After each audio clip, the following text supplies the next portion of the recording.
What's up guys, it is StarFlorge here. Today I am back bringing you the Wildfire Rift Mage build. I am psyched to be back and hope you are all excited for this build and what it has to entail. Now before we get into it, we do have a Discord for the community, link is in the description below. If you have any questions about anything in Dragon Age Inquisition, everyone in it is there to help as well as socialize, so be sure to check that out. And as always, we'll be going into the build itself, into the combat, then into the gear, and that should be the video done. So let's just jump straight into it.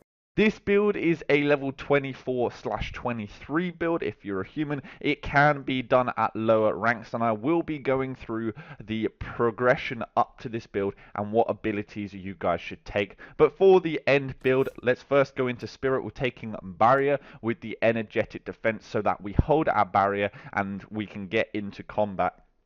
And you'll see why energetic defense later in the combat is so important. Then we're taking Guardian Spirit for the survival, of course. Nothing in Storm, going hugely into Inferno. Picking up Flash Fire with the Blistering Pain. So we've got that big fear that we can use on a single target when we need them to be feared. Flashpoint, of course, taking Pyromancer, taking then Firemine with the Searing Glyph for extra damage, but being able to place that Searing Glyph where we want is really key. Although we place it massively on ourselves, it's much better, I feel, having the ability to place it down where we want when we need. Then we're going into Clean Burn so that we get spell cooldown reduction whenever we cast other spells, and taking Wall of Fire with the Wave of Flame ability so that we can get some distance on Wave of Flame. Then we're going into Winter Tree, really quickly getting Fade Step with Energizing Step. Now you can take Frost Step as when enemies are weakened, whenever you deal damage you gain mana. However, Energizing Step is just a more reliable version of gaining mana from Fade Step.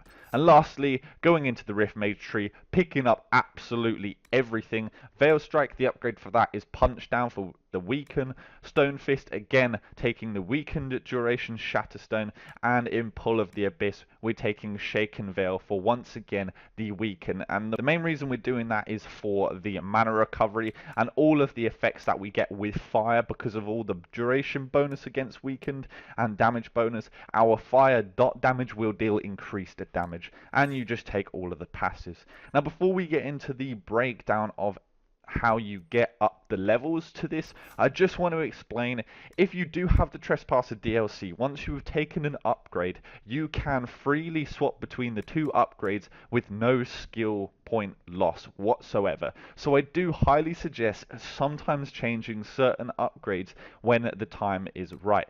We take Wave of Flame mainly for mass AoE. If you're against one or two targets, mainly something like Pride Demons, Lasting Flames is much better to take, but in most scenarios Wave of Flame is better.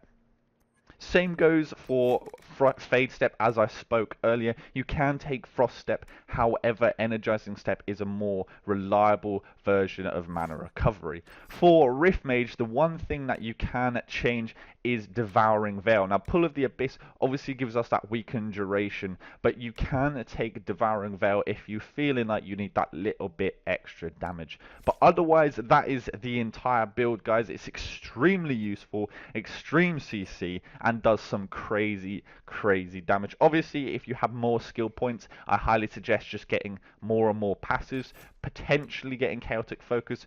And now let's go into the breakdown of how we get up to this from level 10 after Skyhold. So assuming that you are level 10 when you unlocked Rift Mage, this is how you're going to want to build up to the main build. You're going to want to take Barrier.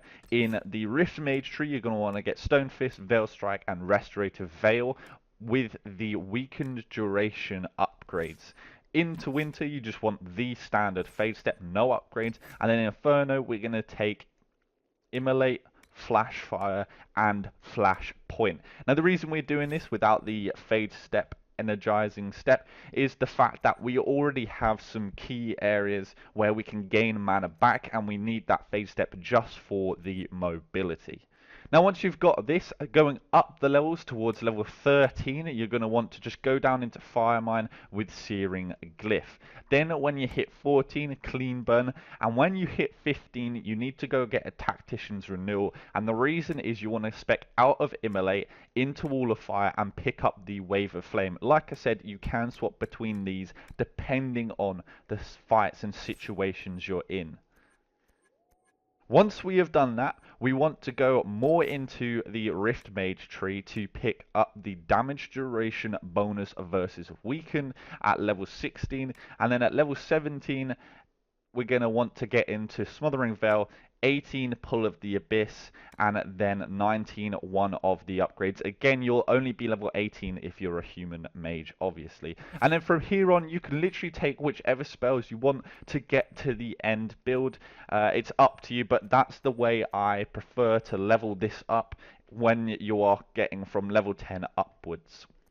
I always recommend, whilst leveling up, especially if you're doing solo, you're going to want a Tactician's Renewal to change your build depending on the situations. If you are in a team with 4 party members, you really don't need to change your build at all, and you can just keep going with this. And now let's get into the part which I know you all love, the combat. Let's show off what this build can do and how destructive this build can be. Let's get straight into it. Now, in the combat of the Wildfire Rift Mage, most things are pretty easy to use in their situations for CC, but the openers are pretty much always the same. You're going to want to get a Fire Mine Veil Strike combo off, and here it shows it perfectly. Now, one of the things you see me do here, and you'll see me do later on, is you want to be as close as you can to the mobs when things like Fire Mines go off, and you can see as soon as I've done that combo, whilst they are down on the floor, I use Wall of Fire to be able to make sure they are panicked, spread about, and then when they're spread about, you can really utilize Fear and the Rift Mage spells to make sure those mobs do not touch you.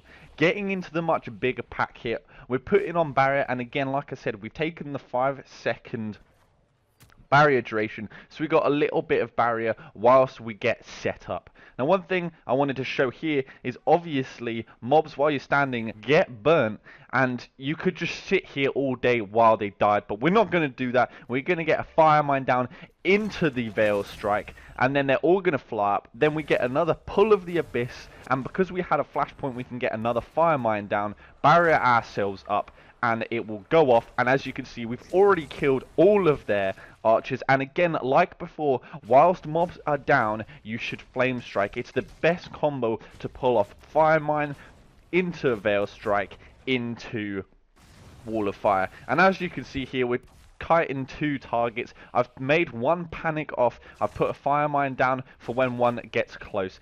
CC the one at the back, whilst the Fire Mine CCs the one right next to me, and a Wall of Fire gets the one that was going to run to me. Pull of the Abyss to stop one of them coming. The shield's not getting hit by it, so we're just CCing him with the Stone Fist. A little bug sends one of them flying, but he goes into the Fire Mine, and a Wall of Fire is going to panic them both. And as you can see here, I'm keeping both of them in my sights so I can CC them all the time. And whilst one is running off, we just want a single target tunnel vision one of the mobs standing on the Fire Mine, a bit of a bait here, just spinning about, not caring, because as he walks into the Fire Mine, he gets absolutely blown up.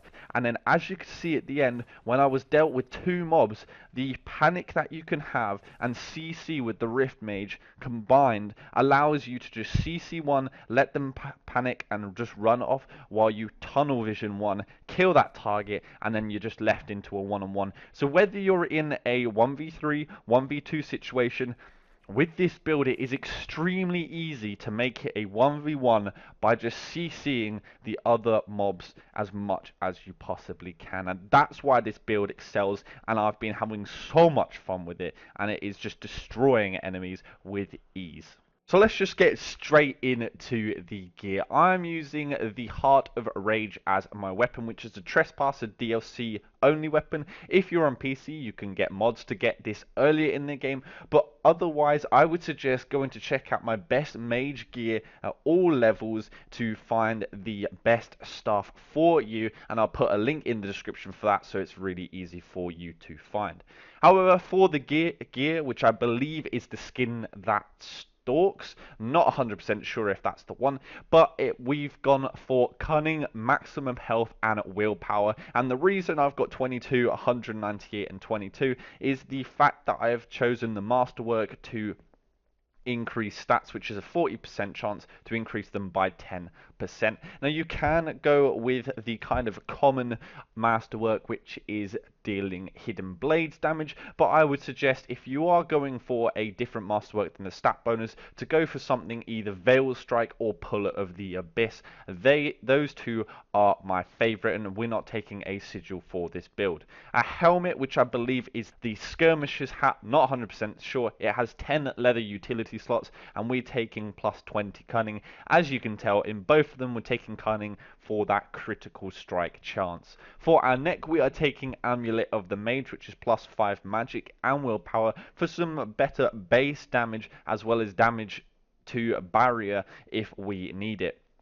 For our belt, we are taking the Superb Belt of Health, which gives us plus 200% max health. If you can't get this one, but you can get a different maximum health belt, I would suggest going with that. As you could tell from the build, we want to be as close to mobs as we can, so having this massive bonus health from both pieces of gear helps us survive quite a lot. Now for our rings, we're going to go get the Superb Ring of Critical Chance to give us plus 10 crit. This doesn't necessarily have to be the plus 10 crit, you can get something like plus 10 attack, but I prefer the critical strike chance myself. Then for the other ring, the one and only ring you have to have is the Ring of Doubt 100%. The stealth bonus is mad, as you all know, and if you have the Heart of Rage especially, then it is even better. I did explain in the builds that the Heart of Rage allows you to just sit on mobs and kill them. If you have other stuff, obviously you can't do this, but if you do have the Heart of Rage plus the Ring of Doubt combat, which I can assume if you're this late in the game, you're probably doing Trespasser, which means you could hopefully do this combo, so you guys can pull off the crazy combos that you need to slaughter your enemies. But either way, guys, I hope you have all enjoyed this build. Hopefully I can get some more out in the future. Lots and lots of work, so I'm not sure when that is coming out. But as I said at the start, we do have a Discord, so make sure to go check that out. And as always, guys, I hope you are having a good day, week, and month, and I will see you next time.